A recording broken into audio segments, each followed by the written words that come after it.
So, Hi, welcome everyone to Talking Back to Suicide. And Kino, introduce our guest today. hi Bella, how you doing? I'm very well, thanks, Kino and Diane. Thank you for giving me the opportunity to be a guest on your podcast, and thank you for all the work you're doing to help people and to alleviate suffering and improve lives. Thank you. It's really important work. Yeah, well, if it wasn't for everyday heroes like yourself, Dan and I wouldn't have much to go on, if you really think about it. And to all the listeners out there, unfortunately, I'm not available visually due to electricity, energy issues I'm having at the moment in South Africa. So, yeah, but we're still making it happen because that's what we do. That's how we roll. Okay, so I'm going to give a brief introduction about Bella, and then we can take the conversation from there and go for it. It's definitely going to be a very insightful show for listeners. So, Isabella Young, aka Bella, has lived an extraordinary life, one marked by accomplishments, deep personal loss, resilience, and profound transformation. Based in Hawaii, Isabella is a writer, educator, and pioneer for trio. How do I, yeah, therapeutic outdoor education. She co-founded Outdoors Inc., a nonprofit dedicated to supporting mental health through nature-based adventure and recreation.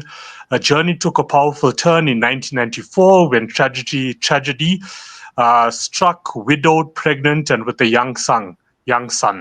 Isabella set out on a path of healing that spanned continents and identities.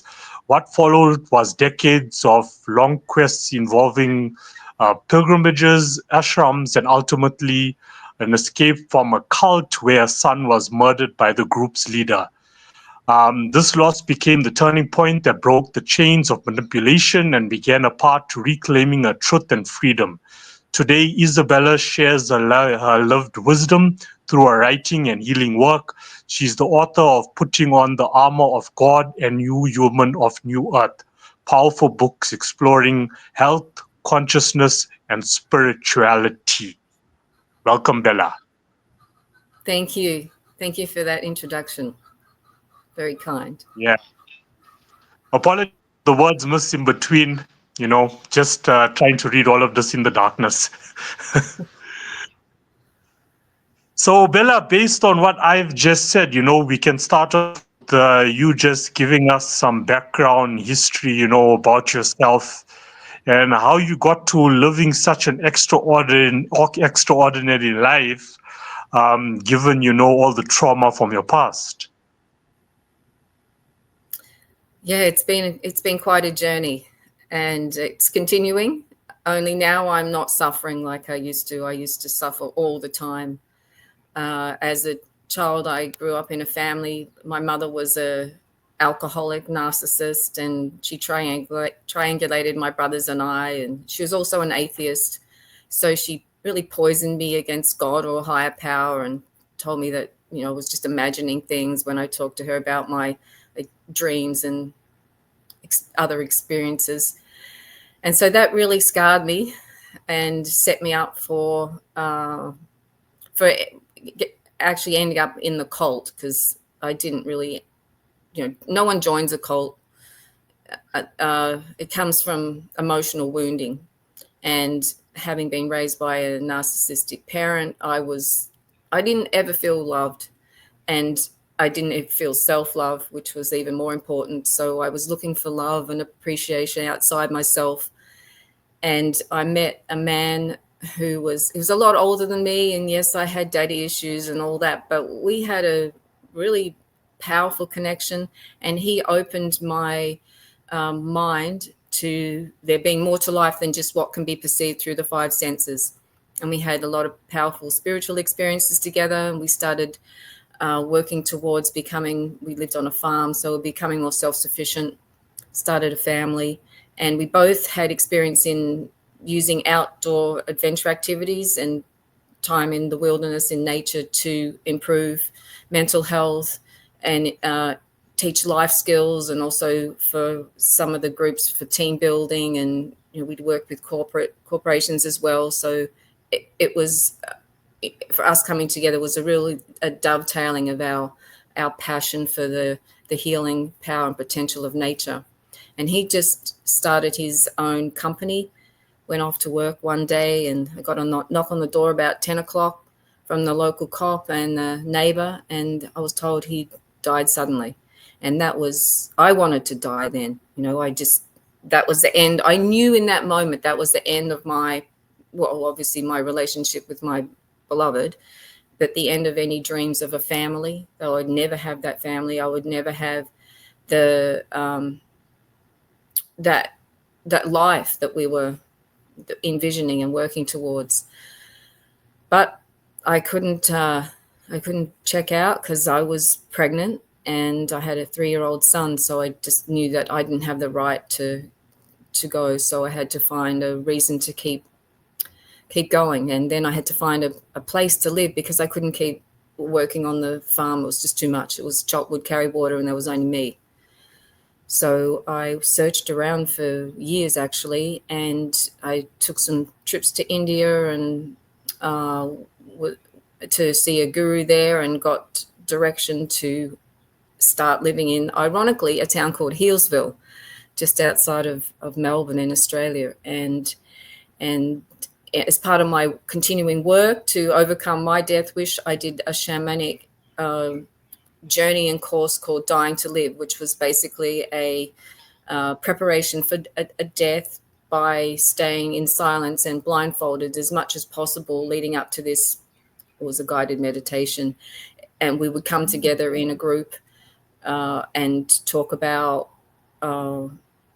we would write our will and our eulogy and letters of forgiveness. So we're going through all this resolution up until this guided meditation experience on the Friday. And I really put my whole soul into this course because I knew I really had to break through my wanting to leave.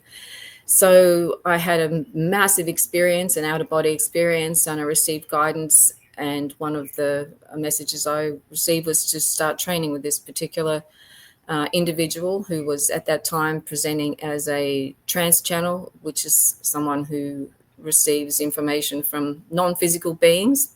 Well, that's what he was saying anyway. Spoiler alert, he's a con man.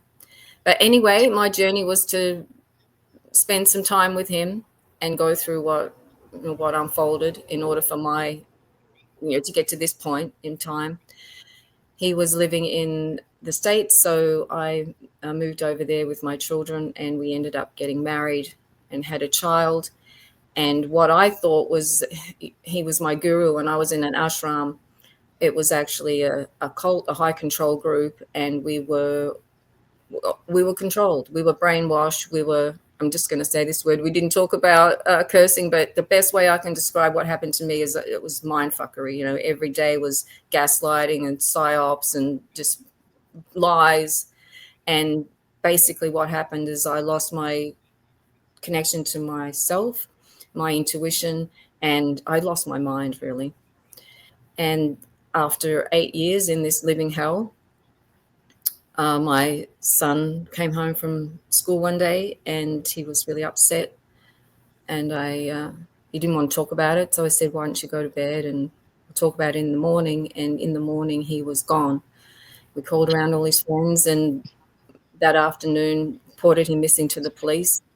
And the next day my ex-husband cult leader sent his assistant out to look for my son, and he was found behind our house with a knife wound and the kitchen knife next to him. And I was blamed for my son having taken his life because I didn't give him the life that he wanted. My son had found out he was gay and I wouldn't accept that, and just all these heinous lies. And that was at once again, I thought I'd already had my experience with death, but this was worse.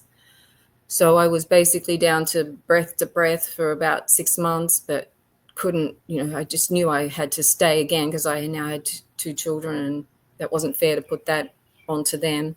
So I went along to see this man who'd been the cult counselor, and I never went to see him during his time he was with the cult. I was pretty disobedient, that is true. It was just so there was so much hypocrisy, and I could see so much wrong in what was going on. Anyway, I walked in the door and he said to me, "You know you're in a cult, don't you?" And I said, "No, I thought I was in an ashram with my guru." And he said, "Go home and Google cult characteristics," which I did. And sure enough, there's the checklist: charismatic leader who's the arbitrator of truth and everything else and controls how much you sleep, what you eat, what you do with your time. And then there was all the tactics that he used, like love bombing and hate bombing and gaslighting. And so I could just see it, check, check, check. Oh my God, I'm in a cult. Yeah. And now what? So I knew I needed to get out, but he was still doing a lot of control on me. Like he wouldn't let me take my daughter more than 2 hours away. And I didn't even want to stay in the States anymore. And he also told me that if I left him, I'd be turning my back on my soul, on God, on my purpose. And I think he finally let me go because he knew if he didn't let me go, he would have another death on his hands, because I was like clawing at my wrists. I didn't even want to, like I said, didn't even want to be here anymore. So he let me go.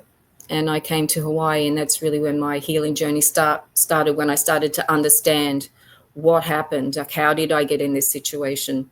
And I learned about narcissistic personality disorder, which is, I'm sure a lot of people are familiar with that because it's become part of the conversations these days. But so if I could point the finger and say he has a narcissistic personality disorder, what is it about me that attracted me to in this situation and stayed in this situation? And I realized that I have what's called codependent tendencies. And both narcissistic personality disorder and codependent tendencies are self-love deficit disorders. They just manifest differently.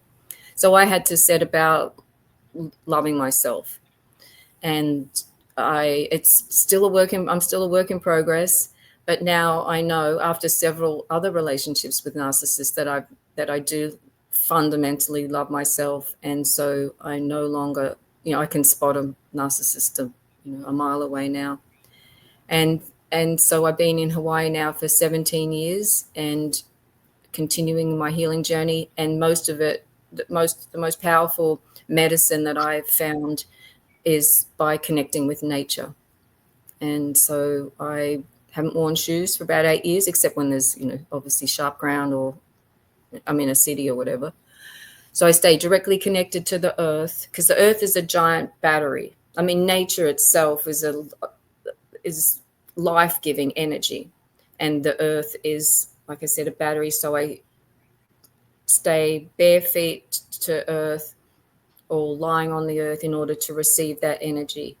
And that gives me the power, the resilience, the vitality, the groundedness to keep going, to stay here. And the other practice that I do is sun gazing.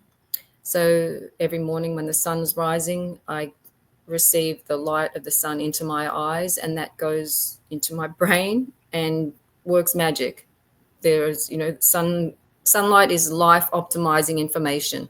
So I receive it into my brain, and that optimizes my being. So I have really good physical health, and my mental health is so much better, and I don't suffer anymore. And so I've just finished my last book, New Human of New Earth, which is about all the natural medicines that we have, available to us in nature, from plant medicine, crystal medicine, even the sounds of nature are beneficial to us, whether it's the running water or bird song or whatever. There's so many medicines in nature that have been forgotten and ignored and considered too simple to matter. But these are like fundamental medicines that we need to optimize our physical and mental health. And that's really what I'm talking and teaching about now, are the natural medicines, the body technologies, because we have our voice, we have our breath, we can move. There are also these other quite esoteric processes that happen within our bodies that can optimize our being that we just aren't taught about, and they are occulted, and they are, because they're extremely, they really are extremely powerful and dangerous, because we do become very clear, very powerful, and unable to be manipulated and controlled.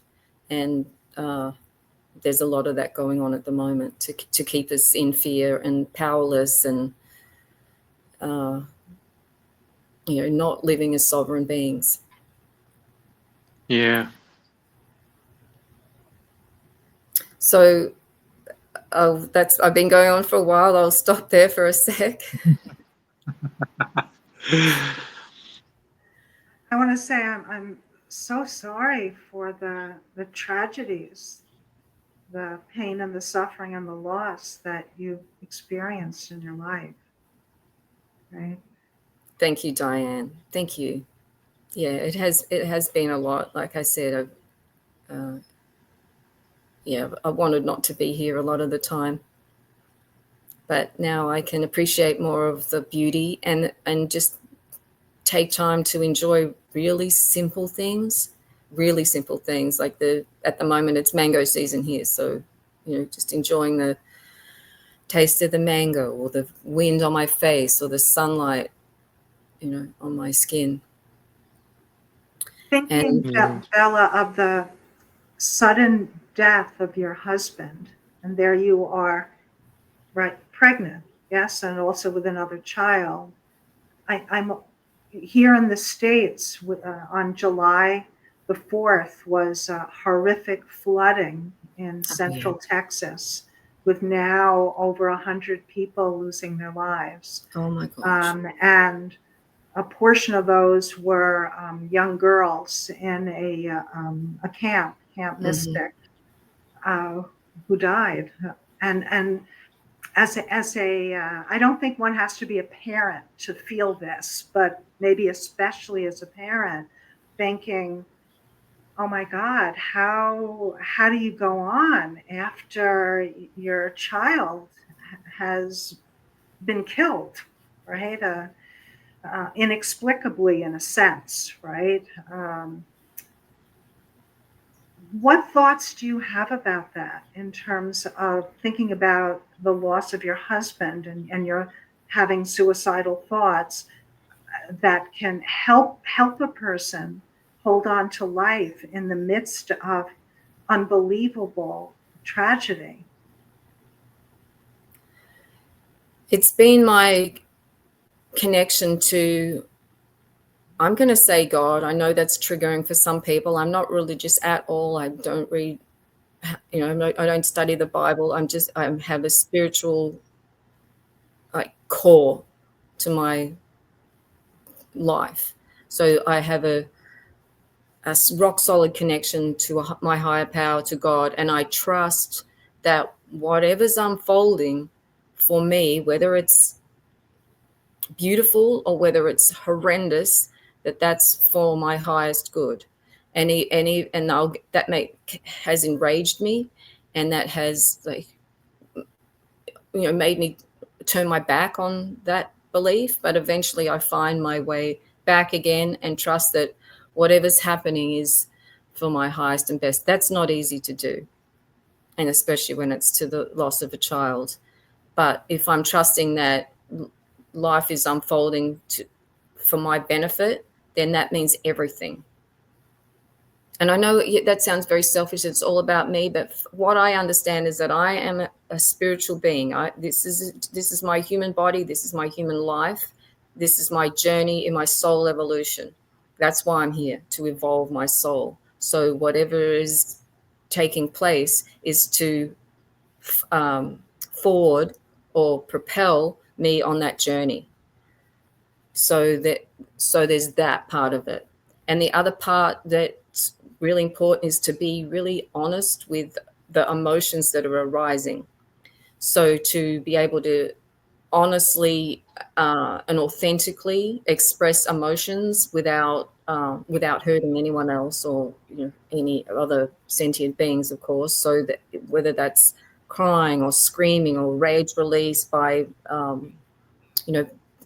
bashing a cardboard box or punching a punching bag or exercising really hard, I found that it was really important for me to feel those emotions. And that meant oftentimes gutted on the floor for hours with blood vessels in my eyes busted from crying, and screaming and raging. So allow the fullness of those emotions, because if we don't do that, so if their emotions are medicated or bypassed or not honored, then they get stored in the body. Our body will store emotions. Certain organs hold different emotions, and that leads to mental and physical illnesses. So that's a really important part of the grieving process. And so because emotions are energy in motion, and when we allow those emotions to flow through us, move through us, we'll be okay. You will be able to, there'll be another side to it, because you can't process grief all at once. There's no way. You really would fall into the abyss. So the body, or the wisdom of the soul, will allow the processing to be in fragments. So the psychiatrist Bessel van der Kolk talks about, and the title of his book, right? The Body Keeps the Score. Right. I don't know that book, but that's my experience. So I authentically, feel the emotions, express in whatever ways, whether it's crying or screaming or writing and burning or talking to another person. That's, in a sacred space, just venting, I suppose it's called. And then what was really important for me was to have a community around me. And it doesn't have to be a whole lot of people, but even just a couple of close friends who would check in on me and make sure that I was okay. That was really important. My family knew I was in a cult from when I left Australia, pretty much within the first year, and they never said anything to me, which all part of the experience now, I suppose. But so my family wasn't there for me. So I needed to have a support group of my girlfriends, I suppose. And that was an important part of getting through the process.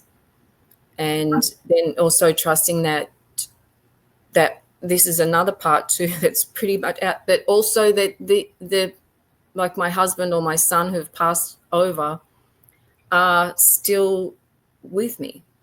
They've left their body, but now they're in a different form. And what I found was, once I got through the most intense part of the grief, is when I could hear them and speak to them. And I've had I've had a lot of experiences where I know that they're around me. And so that helps to know that they're not gone, they're not suffering. And in fact, the relationships change now so that I'm just going to say it, I know my guardian angels, some of them anyway. And I know that's way out there for people, but this is really how, we are spiritual beings. We do change forms, and death is not an end. It's just a transition to a different state of being. And yes, here we do, we're the ones who feel the loss, but that's not, they're not in the same space as us. They're in a much more expanded place with, as beings of divine love.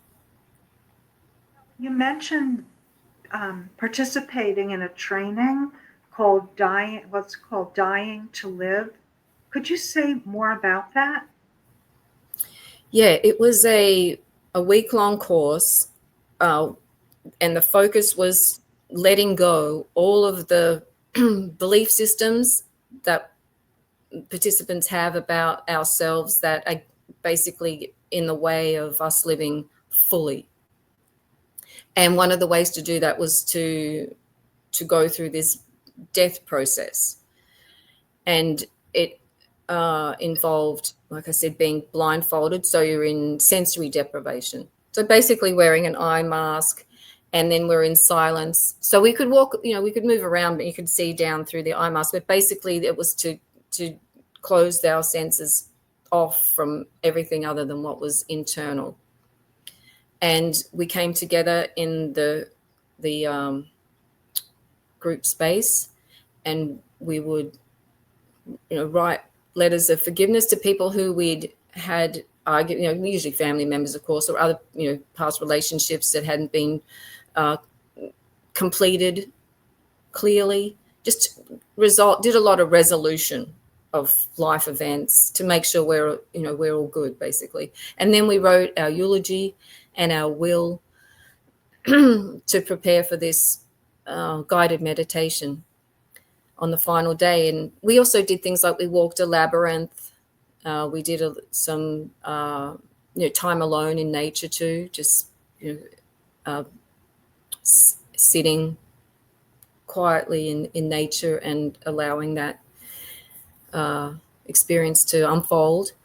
And then on the last day, we did a guided meditation. So we're all lying down in this dark room with the leader talking about establishing Merkaba, which is an energetic vessel that we all have and can visualize. It's 2 inverted pyramids that can be used to travel elsewhere and through space and time. It's pretty wild stuff. But yeah, we've all got one. They can be energized to help us expand consciousness.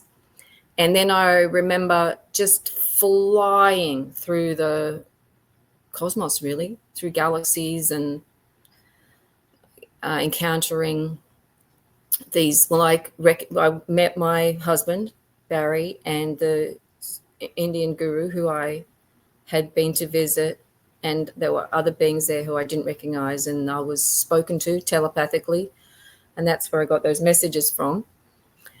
And then this is pretty like TMI in a way, but I had such an expanded experience that when I came back, I was still not really in my body. And in fact, I was in basically an orgasmic state for a couple of days after that, like squirting orgasm. It went on for a couple of days. So it took me a while to coagulate and come back into my body again before I could go on to the next thing, which was to contact this person and start training with him, because that's what I was told to do. So that was dying to live. Were there precautions taken in terms of possibly a person who was suicidal becoming more suicidal during the process? No, it wasn't really. We didn't really. Suicide wasn't really part of because we were actually there to be focused on living. Becoming clear about why we're here and what we're meant. I brought that up because writing a will, right, can also be a prodrome when a person is suicidal in terms of suicidal behavior and risk factors. And then I was thinking, again, what you're saying makes sense. Who was being attracted to take this training? But if somebody were in severe emotional distress and having suicidal thoughts, having sensory deprivation and only being in their head, right, could exacerbate the thoughts that they're having. That's why I was bringing it up. Yeah, there was a lot of we did other work before the course, and I know the teachers probably wouldn't be taking someone on to do this type of work if they were feeling suicidal. Like there's a lot of work to do before coming on the course to make sure that we are all safe. And then the sacred space is created so we are all protected. But I didn't really think about it in terms of my own suicidal ideation, other than I wanted to move past it. And you mentioned that your son had died by suicide while you were all living in the cult. Oh yeah, that's actually not what happened. Forgot to mention that part. Oh, so explain. He was murdered, allegedly, and his murder was framed as a suicide. That's what story was told by the cult leader. That's what he told to everyone in the cult. That's what he told to the police, and he spun it like that. But I know he was murdered, and I know why. And that was because my son was being groomed like the other young boys in the cult, and he was silenced so that he wouldn't exposed the cult leader as a pedophile, a rapist, and a con man. And I found that out a number of years after that, after feeling, oh my, my son took his life, I'm somehow responsible for that. Well, that is true on some level, but it's not what happened it's not really what happened. And I spoke to these other young boys who were in the cult, had other homes in Melbourne and Sydney and also other parts of like New Zealand and all that.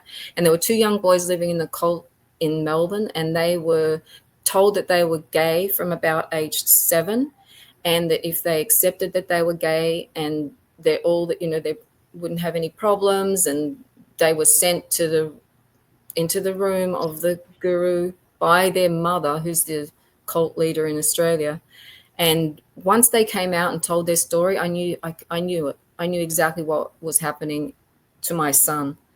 And there's no way now that I can prove that, or that I want to prove that. But I know that he was murdered. I'm terribly sorry for what happened.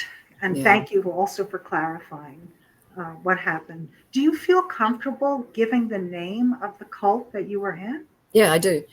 His name is Louis Domprey, right? DORDEMPREY. Website louis.org. He claims to be the second coming, the Maitreya, the Kalki avatar, the one to save humanity, and he has a group of disciples around his home, which is in Laguna Hills, California, and he still runs his cult. He gets his money because everyone tithes to him. Just to be in his presence, you have to pay 10% of your income or inheritance or whatever. And he's still running his show. He's still got pretty much the same group of people around him. He hasn't really expanded, but he's now has most of the men in the cult. He's convinced them that they're gay. So he's a sex addict, and he's a very, very sick, evil, dangerous individual. And the interesting thing about this cult is the damage is so deep. Like, it took me about 15 years to even start talking about what happened to me. But none of the male cult members who were raped and mind raped are yet ready to talk about it, or don't want to talk about it, or want to move on. So he's kind of under the wire type of cult leader. But yeah, he's still open for business, the cult business. You feel that anyone potentially is at risk of being brainwashed via a cult, or that a person might have specific risk factors, or anyone could possibly join a cult? Okay, here we go. So what I learned when I was in the cult was the tactics that are used to keep people under control. So the love bombing, where you get told that you're the most wonderful human being that's ever walked the earth, and then the hate bombing, where you're a piece of garbage. That happens. So that creates just this fractured mind. There's the gaslighting, which comes from a stage play in the 1930s, where the husband was making his wife go crazy by adjusting the dimming of the gas lights and then pretending that he didn't notice anything. So now that's used to describe tactics that make people lose their mind, like, oh, we had that conversation, or you said this, or whatever that. So I learned about gaslighting. I learned about psyops, which is psychological operations, where there's a staged event that people are made to believe is one thing, but it's really not. Just like that whole scamdemic we just had, that's a psyop. And then I learned about those tactics are now being used on humanity. So there are mind control devices, televisions, cell phones, video games that control the way that people think. There's the mainstream media that controls the way that people think and speak. There are all the systems that are in place, like the religions that control thinking, the law, the financial system. science, and all the systems that we have learnt are just like normal and part of life, and we trust are going to kind of look after us, like government or whatever. They're all part of a control system that is keeping people ignorant of the fact that there's a control system, and keeping people scared and disempowered, and just not living fully, actually living as slaves, really. I know this sounds a lot, but this is what, if you can step back and take a look at like what's really going on, that's what's really going on. We're being really messed, fucked over here on this in this earthly realm. So that's what happened after I left the cult. I could see the same tactics being used against humanity. So when people say things like, "Oh, I would never get caught in a cult," well, most people are in a cult of one form or another, and that can be a religious cult, like a multi-level marketing group, a political group, a sports group. There are political group. There is cults that take all different forms. Cults can be in families. I experienced a cult-like family situation. Relationships, even you can have two people who are in a relationship and one person's a cult leader and the other person follows. And then we've got the cult that's the overall cult that's keeping people limited and controlled, and like just working for 9 to 5 and just having no free time to really enjoy life. And now most people are relating to life through screens, and that's the most powerful form of mind control, is these black screens. And that's where we are now. And it's only when we realize we're in a cult that we can get out, because I didn't know I was in a cult. I mean, the word was thrown around and we were like, the cult wasn't a cult, and it was all.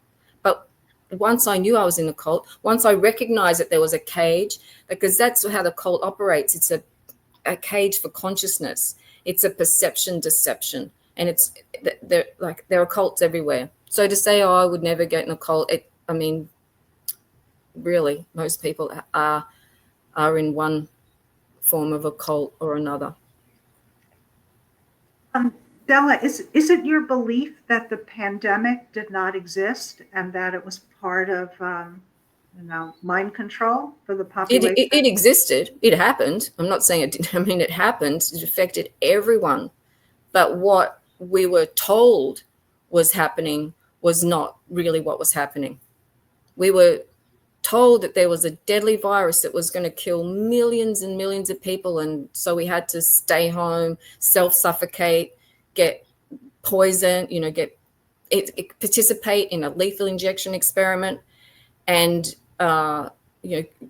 stay distant from people and stay out of nature and stay home. That was all a psyop to keep people in fear, controllable, and to make people very, very mentally and physically ill. It was a psychological operation. I'm not saying it didn't happen, because yes, it did happen, but what we were told was happening was not what was happening. The mainstream media is government propaganda, and so we got lies were pushed out, and people believed it, still do. I'm sure people still think that what happened was what happened, but it wasn't what happened. And there's a number of those types of, like 9/11, that what happened, what we were told what happened, is not what really happened. I mean, to believe that those towers fell down when there are clouds of dust of an imploding thing, it's that there's a mind fuckery going on, and so people think that what they see is real, but it's not real. I have to respectfully and with transparency say that I'm one of those people that do believe that 9/11 happened the way that it was said to have happened, as well as the pandemic and the interventions. So respectfully, we'll agree to disagree with each other. Yeah, okay. That's fair enough. Thank you. But that's what keeps, like, I love it when we can all be in a room, share our thoughts, share our views respectfully. When we look at the world is so divided because people don't respect each other as humans. You know, it's okay to sit in a room, whether it be 3 people like it is now, or 10 people or 20 people, and just share your different views, even like religion. You know, I've sat in the room with Muslims, I've sat in the room with Hindus, I've sat in the room with Christians, and we have respectful conversations and we respect each other's views, because above all, no matter what our beliefs may be, we are all still human, you know. So I love it when we can all be in the room, Dana. This is why I wanted to bring Bella on to share a different point of view, you know, to push the message out there to people that we can be, civilized with each other, no matter what, and still smile afterwards and still be friends afterwards, because that's how we build each other up. That's how we build the world up. And that's how we eliminate, suicide and mental illness, you know. I mean, Bella, this is the second time that we've been in the same room together, and I got so much respect for you and how transparent and honest you are, and how not afraid you are to speak your truth.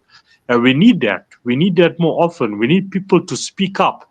You know, if I'm suffering with mental illness, no matter what it may be, speak up about it, because by speaking up about it, that's how we can help you. That's how we can help each other. And I mean, what you said about, your son, how it was just like sugar coated. Dana, if you recall, I forgot who the guest was. Oh, yes, when we found out about the YouTube star that committed suicide. And then when I went onto the site, they never say how she committed suicide. And then you said, yeah, normally they don't share that like online. Is because we sugarcoat, these things where we need to tell people this is it, this is the truth. That person committed suicide. Bring awareness to the topic. Stop hiding it. Yeah. That's how we resolve mental illness and help with suicide prevention. Um, Bella, one of the main reason I wanted to bring you onto the show is so we can keep a balance between, medication, therapy, and also spirituality, because you spend a lot of time outdoors. And by being outdoors and with your outdoors initiatives, and what you push for does help, like how you started off, with sun gazing, the benefits of sun gazing. So if you can share, tips and tricks that people can practice for themselves in their own individual capacity soon as they get up in the morning, what they can do for their own well-being. That's going to help us as well.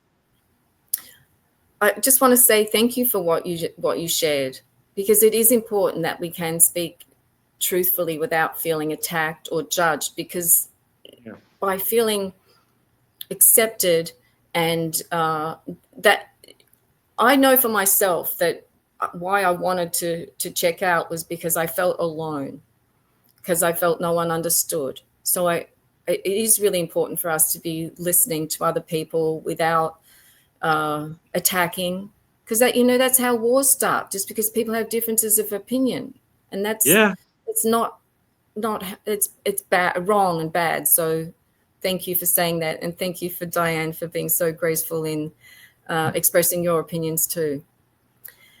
And so for me, my connection to nature is a fundamental part of maintaining mental and physical health. And I'm going to go as far as to say that it's not possible to experience mental and physical health without a direct connection to nature, without spending time in nature. Like every day, go outside and just be out there, not scrolling on the phone, or just watch and be, and find a place in the park that you can sit, or some forest or a stream or the beach or whatever, and spend time. The more time we spend in nature, the better we're going to feel.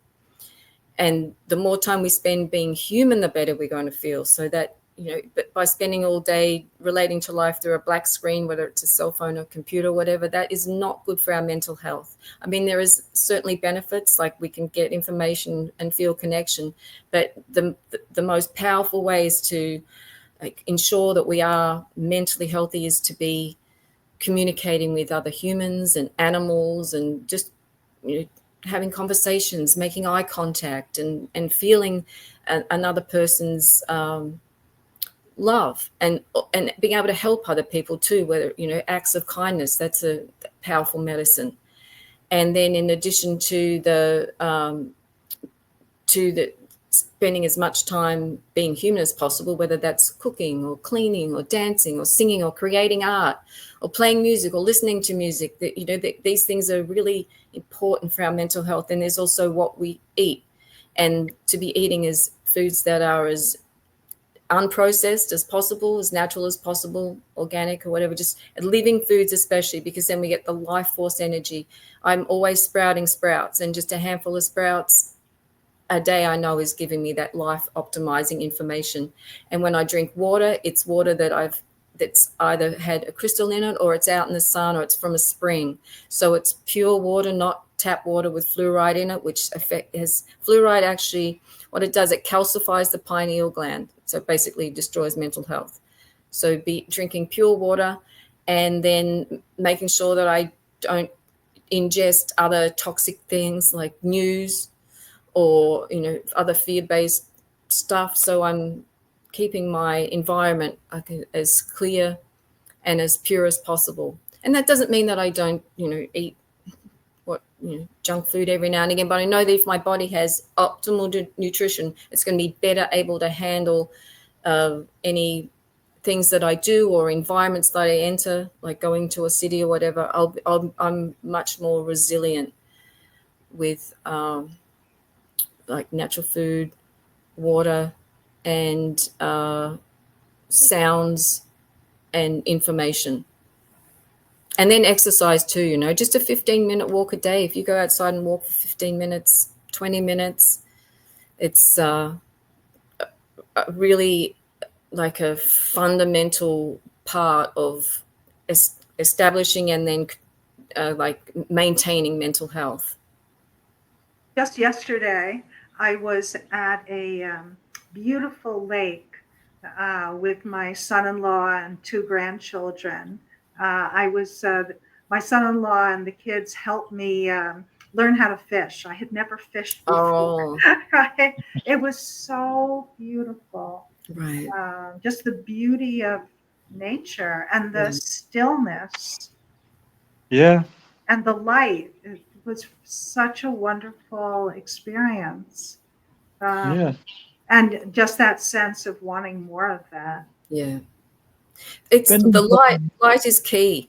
Sunlight and moonlight and starlight, firelight, candlelight, light from prisms, light, that receiving light into our eyes and onto our skin is key for mental health and physical health. Can't we, well, you know, if you think about when you put a plant in the dark, it's going to die. We also metabolize sunlight. We need it. And there's so much this is like another sort of part of the mind control, is to induce fear of the sun, like this sun protection. And, you know, just there's efforts now to dim the sunlight. These are all ways that we are made to be physically and mentally sick. So it's important to get out in sunlight and receive it. And you can receive that light, like I said, from the sun, the moon, from the light that reflects off the water too, Diane. I'm sure you saw that yesterday, you know, that sparkly light. Yes. Yeah. So, Like even for me, I in mean, terms of, I just want to add, in terms of sun protection, I would advise any listener, you know, if they have any questions about using a cream, which of course I had put on myself when I was outside, that it is important to protect, or we may disagree on this, our skin, because there can be risk for skin cancers related to use of too much sunlight.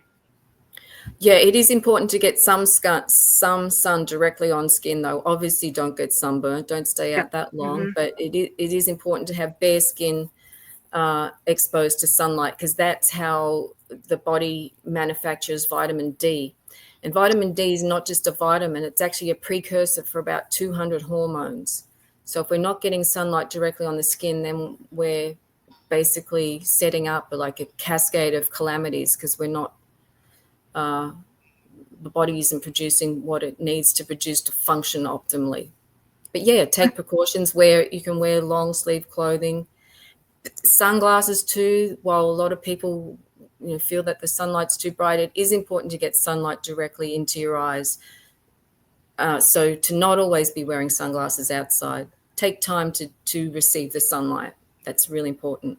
I'm thinking of the ramifications, and there's so many of them, of too much time on social media, Oh yeah. on that screen, because it also takes us out potentially of being outside, right? Yeah. Yeah. Yep. Being indoors on screen, staying up so late, just scrolling and scrolling and scrolling. I know it's highly addictive, and it's a mind control. These black screens are mind control devices. We are being manipulated. They're not just the latest technologies that are introduced to forward our evolution as a species. They're quite the opposite. They're being introduced to control and manipulate us. And they are experience blockers. Now we've got 2 generations of human beings pretty much who are relating to life more through this black screens than they are to the natural world and to other people. Like, that's dehumanizing when people say, oh, children are the hope for the future. Well, thank goodness you were out there with your grandchildren fishing yesterday, because most of the children are indoors on their iPads or their gaming devices. And what does the future hold if that's the case? Because being disconnected from nature, that's primarily the reason why most people are sick and suffering and want out. And then the disconnection from other people, and then the disconnection from God, from source. And that's what these devices are ultimately doing. But we have the awareness of that because we know what life was like without them, right? We didn't grow up with cell phones. We were out playing till dark, come in when the street lights come on. Parents didn't really know where we were. I'm, riding my bike around the town and with a lot of freedom. I didn't really spend much time watching television or, was always doing outdoor activities. But kids these days, children don't know the difference. They don't know all the magic that awaits them if they shut the screens, that they're looking for all that their needs to get met through the screen. I want to share something that happened a few days ago, which is so scary, right? So I'm chilling out with one of my friends, and we both got our phones out. Now, of course, I only use my phone for business related activities, for the podcast, whether it's posting, whether it's checking stats. And of course, I've adjusted my algorithm where if I go onto Facebook or Instagram, I'm only getting motivational content, content and resources that's going to benefit my life. So I don't follow Justin Bieber, right? But anyway, I love the music. I won't lie. I love the music that he's produced, since he was 13 years old. So my friend is sitting right next to me, and he's playing Justin Bieber's catalog music on his phone. And then we start talking about Justin Bieber because at the moment he's going through some financial problems in his life, and we're chatting about it. Now, keep in mind, on my phone, I don't follow Justin Bieber. I haven't listened to any of his music in a while. You would not believe it. A few seconds later, on my feed, Justin Bieber pops up on my screen. What does this tell us? We are getting recorded. Yeah, we're being That's tracked and traced. Yep. algorithm is. It was so scary. My friend and I actually looked at each other, and I'm like, what the F? I don't follow Justin Bieber. You are playing Justin Bieber on your phone. We are just having a conversation about Justin Bieber, about his financial issues at the moment. And on my phone, a post about Justin Bieber pops up. Now, tell me that is not scary. Yeah. Yeah, it You is. I know, don't think we've got any clue really what these devices do. yeah, it is all built by design. It's like how do Yeah, you keep a person in prison without knowing they're in prison? It's the exactly. scrolling, it's the cheap entertainment, and this is all affecting mental illness. Yeah, it is. And you know there's so many people are suffering now. So many, just in my friend group, people are really suffering. And it is because, like I've said, it's disconnection from the natural world and living life through screens, because these devices they're very unnatural. And we're not meant to be like sitting down, sitting still, absorbing all this information in. It's way too much, way too much. It's too overwhelming. You know, yeah really. And people say, "I want to stay informed," but there's got to be a line somewhere where informed goes into like overwhelmed and sick. yeah And Yeah. just when the two of you were talking about, natural beauty, like going to the lake, there's not a day that goes past that I don't at least take a run or a walk first thing in the morning just to spend time with nature.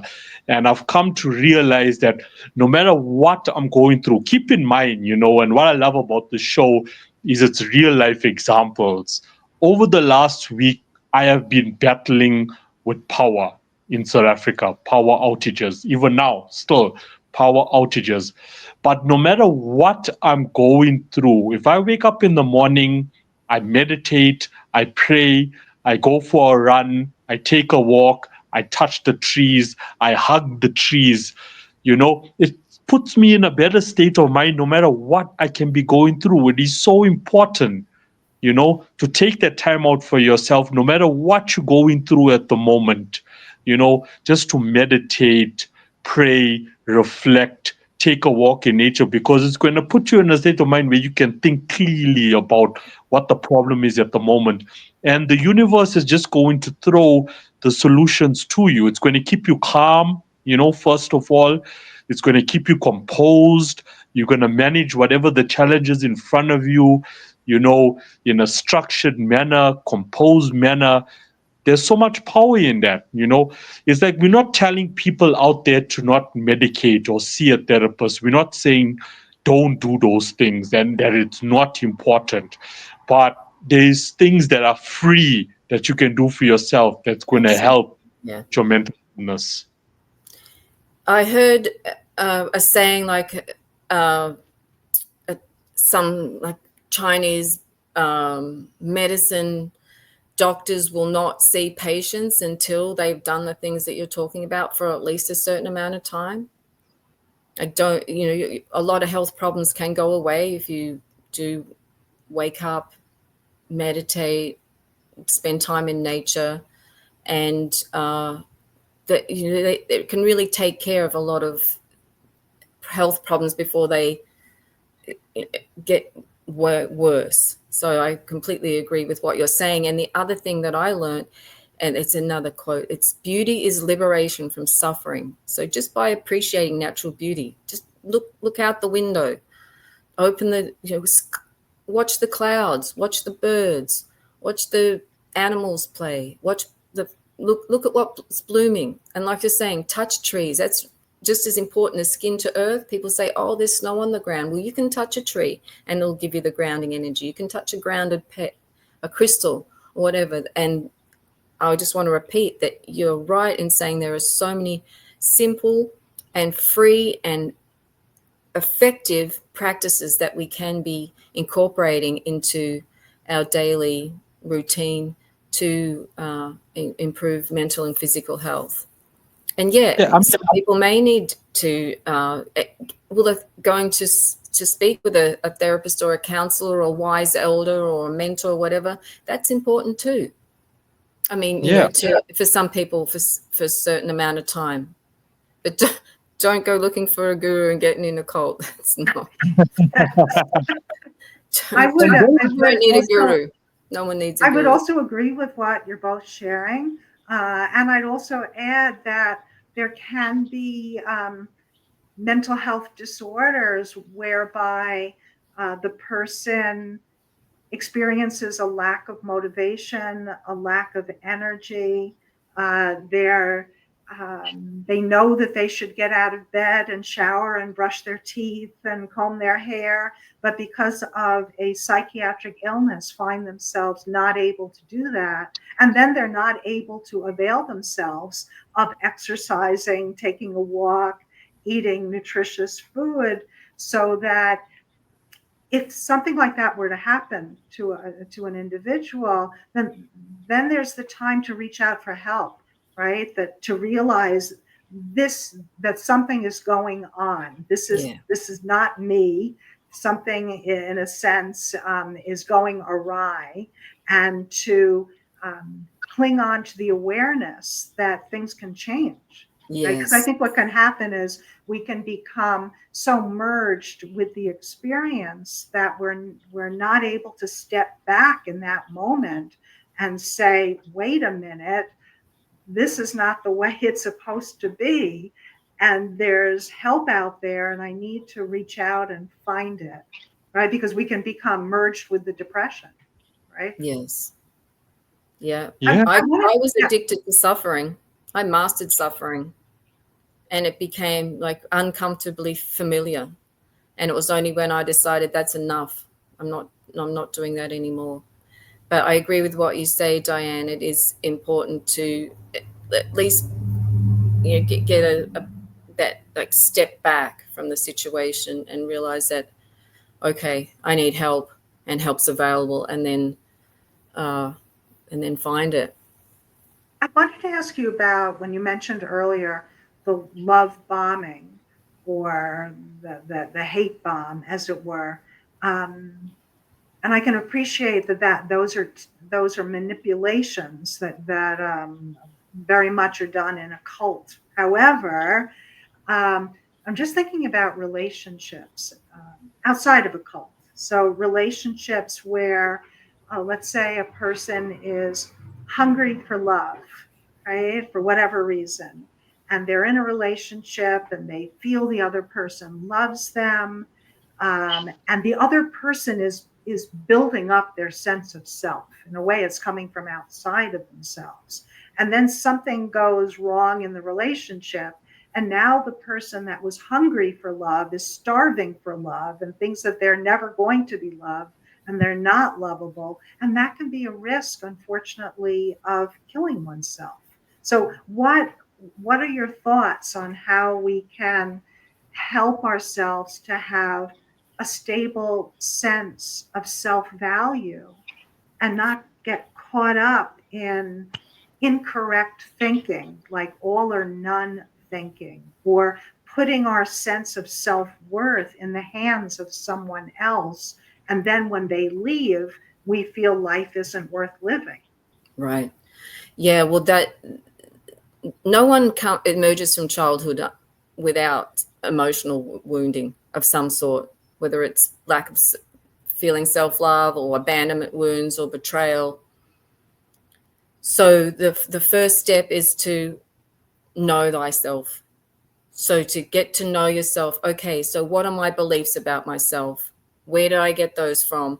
Are they real? Are they supporting my emotional maturity? Because that's something else that needs to be developed. So there's the self-love aspect where basically we have to like repair the damage that was done as a child, nurture the inner child, and just love ourselves as who we are, and not be needing to get love from anyone else, not needing approval, not needing reassurance, but just to be really self-sufficient in that regard. And then in terms of emotional maturity, to understand that, you know, that we can't really rely on other people to get what we need, that we need to be our own like parent.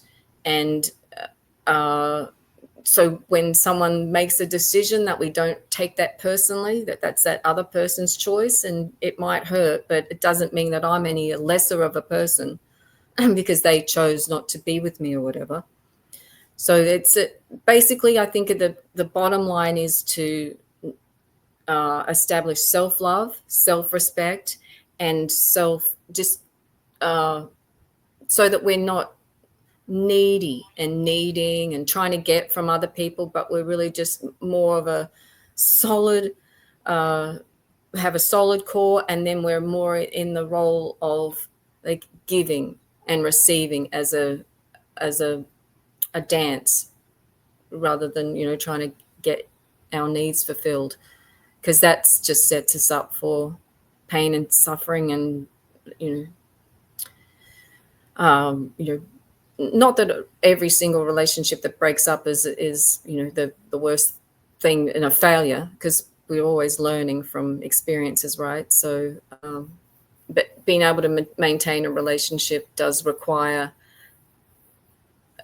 well, it's required me to be like complete within myself. Not that I can't learn and grow, but I know who I am. I know, yeah, and I'm not going to allow anyone to mess with that, convince me Think more otherwise. about, Bella, about self-respect, because I'm thinking, often we hear about self-love, but I don't think the word self-respect is spoken of enough. No, it's not. But it means, for me, what it means is that I'm not going to take shit from anyone. I'm not going to be criticized. I'm not going to be abused, whether it's emotional or physical. I'm not going to be disrespected.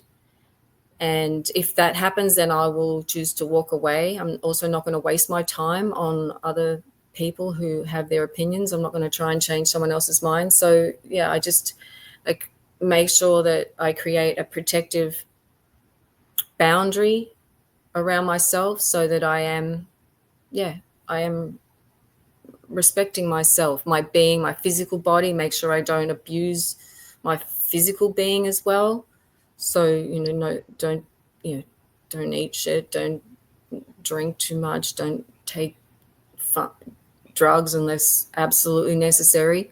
So that's a level of self-respect too, is what I allow into my body and into my field, even into my home. That's a good message for, children still in school, because we want to fit in. So, in order to fit in, we want to join the cool guys, not realizing that the cool guys are affecting us in a negative way in the long run. You know, if the cool guys don't respect you, then you shouldn't be involved in their group. It happens a lot. It Yeah, happens. We get involved in school with the wrong people because we want to be one of the hip guys. We want to be cool. We want the girls to love us. But it's affecting us because those people don't really respect us. It's like, even for myself, with my career, and this even goes for family, like if I'm sitting down with family and they are asking me what am I doing with my life, and I explain to them what I'm doing with my life, and they don't respect it because they don't understand it, I walk away. I walk away. I know what I'm doing. I respect what I'm doing. I love what I'm doing. And if you don't, cool. I won't associate myself with you anymore. And I don't also waste my time any longer explaining to people what I do and what my life is about, because I know you're not going to understand it anyway. So I just keep quiet and I just do me. You yeah. know, that's what's Yeah, up. I feel like that too. And just to add that that's how cults operate too. People join cults to feel like that they can belong somewhere, because we all want to belong. We all want to feel part of some bigger thing than self. So it's easy to try to fit in, and that can be very disrespecting when we're acting in ways that aren't authentic. So I'd rather like walk away and not try to argue with critics, not And waste my sometimes, time with critics. I take hits. Diana, this is going to relate to you. So I am non-biased. I'm a non-biased person, especially politically. I respect everyone's views. So I've been friends with a young lady based in Los Angeles for quite some time. She's also in the music business. She's a singer, she's a songwriter, but she's also a Democrat, right? And I respect her views. Whenever I see her statuses, I support her, because I feel she's standing for what she believes in, and I respect that. And we have a chat, and I respect her views. I never tell her, no, this is right or this is wrong. So one of the agents, that I work with, he sent me an author who's a political author, and him as well. He's a non-biased guy. He is a conservative. He is a Republican, but his views is mutual. He has friends on both sides of the stick. So for me now, when a guest is sent my way from one of my agents, I can't say because you're a Republican and I got a Democratic friend that I'm not going to interview you. So I did interview him and we had a great conversation. He has now invited me on his podcast, so we can talk about how certain policies are affecting the music industry, not only in the States, but also worldwide. And it does, especially when it comes to merchandising deals. So I am obligated to post clips no matter what. That's the contractual deal. I have to post the clips no matter what the conversation is about. So I posted clips on what, this gentleman's views was. And now because she didn't like what, this guy was saying, she has like completely cut ties with me. And I'm like, really? Really, I am trying with my platforms to bring people together to share different views so we can have more unity in the world. But I end up in situations where I'm taking a hit now because of someone else's views, which I allow on my show. I allow it on my show because I'm trying to bring unity. The only way we can resolve the division, which is creating a lot of mental illness worldwide, is if I bring both parties into one room and let's talk about it. Let's talk about it because innocent people out there are suffering, because we can't just find mutual grounds. And it's disheartening. It's disheartening. We're very ambitious with our goals when it comes to mental illness and suicide prevention, but we also take hits. And unfortunately, it is what it is. You know, it is what it is. But So, yeah, How do you cope with that? I handle it in the best way I possibly can. I'm not going to just say, oh, no, I'm not going to interview this person because of their beliefs. It's not what I'm about. I can sit in a room with a Democrat and a Republican, be non biased, and have a mutual conversation. And I got nothing against anybody, you know, because human first. Humans came before political parties you know so I'm just trying to say, let's all just be friends, let's talk. That's how we're going to resolve the issues. you know let's talk about it. Bella, there was the first time we ever spoke, you mentioned something to me about how you allow your feelings to come in, where people out there, for example, now, if they have depression, for example, and they take a form of medication to get rid of the depression, your view was that you don't want to do that. You want to actually feel the emotion. Can you Yeah. touch on that? Yeah, I remember both times when my husband died and my son was murdered, I was offered pharmaceutical straight away, like, oh, we'll get you some drugs for that or whatever. And I had no interest in it at all because I knew I had to feel the feelings. So I did do that. And that means allowing the grief to rise up and run its course. And if that means me snotty and screaming into a towel on the floor for a couple of hours, then that's what I'll do because it's going to have an end point. And I've long been comfortable with that. I don't do that I'm by myself or I'm in my car with the windows up or whatever, but I'm allowing whatever the emotion is that I'm feeling to rise up and then have its way and then leave. And the same with anger. If I'm screaming profanities and into the wind, or I've done it under the water or whatever, I do that because I can feel the energy in me. And then what I do is just allow, when I'm in a safe and quiet space, just allow it to come out and come through me. And if I want to cry, I'll cry. I'm not going to apologize for my tears. I think it's important to be really authentic like that. And that gives other people the permission to then feel their feelings too. And that, of course, there's people will think, oh, that means I can express my anger however I want. Well, no, you can, but you're going to experience the consequences of that. But it's better to express anger in ways that does no harm to other people. And there are lots of ways to do that. And, I think we'd be a lot healthier if we all allowed our emotions to move through us in ways that didn't affect other people. Like, taking the rage, anger out, it happens all the time. Kids are, in the crossfire of their parents being pissed off with each other, so they get yelled at. It requires being extremely responsible with what we say and what we do, and that's something that I've been taking on more in, as I've grown in emotional maturity, to be responsible and to be authentic. Yeah. I mean, Bella, I'm thinking that listening to you just making me think that there are many paths towards healing, right? And most importantly, I think for us to know that healing can take place. It happens through time, right? And it happens through our experiences.